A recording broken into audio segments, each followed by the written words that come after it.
प्रभु श्री राम व रावण का भीषण युद्ध चल रहा था, जिसमें एक एक करके रावण के सभी शक्तिशाली योद्धा, पुत्र, भाई बंधु मारे जा रहे थे। जब रावण का अति शक्तिशाली तथा पराक्रमी पुत्र मेघनाद भी मारा गया, तब रावण गहन चिंता में डूब गया। अब उसके पास कोई भी शक्तिशाली योद्धा नहीं बचा था। ऐसे में उसे अपने भाई तथा मित्र अहिरावण की याद आई, जो पाताल लोक का राजा था। अहिरावण को महिरावण के नाम से भी जाना जाता है। तब श्री राम व लक्ष्मण का अहिरावण से सामना हुआ। रावण ने अहिरावण को अपनी सहायता करने के लिए तुरंत बुलावा भेज दिया तथा लंकेश की आज्ञा पाकर वह जल्दी से लंका पहुंच भी गया। विभीषण को अपने गुप्त सूत्रों से पता चल गया था कि रावण ने अहिरावण को बुलावा भेजा है, जो अत्यंत मायावी राक्षस था।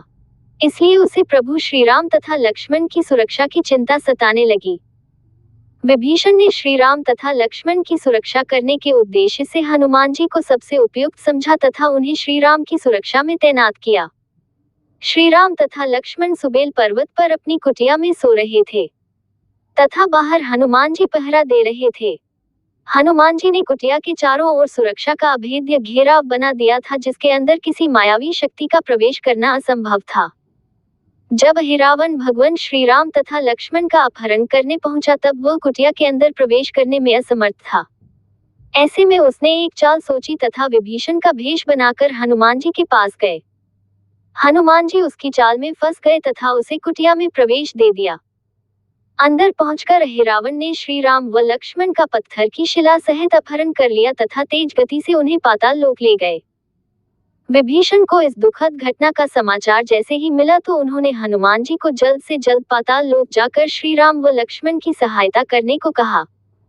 ये सुनकर हनुमान जी अपनी तेज गति से पाताल लोक के लिए उड़ गए।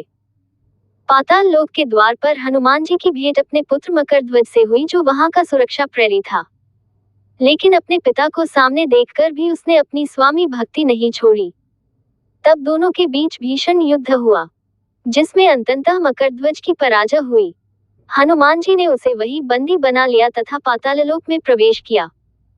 अंदर पहुंचकर हनुमान जी ने देखा कि श्री राम तथा लक्ष्मण मूर्छित अवस्था में मायावी देवी के सामने पड़े हैं तथा अहिरावण उनकी बलि की तैयारी कर रहा है। अहिरावण ने मां देवी की प्रतिमा के सामने 5 दिशाओं में 5 दीप जला रखे थे, जिनको एक साथ एक ही समय में बुझाने पर ही अहिरावण की मृत्यु संभव थी। इसलिए हनुमान जी ने अपना पंचमुखी रूप धरा तथा एक साथ 5 दीप बुझा दिए। 5 दीप के बुझते ही अहिरावण की मृत्यु हो गई।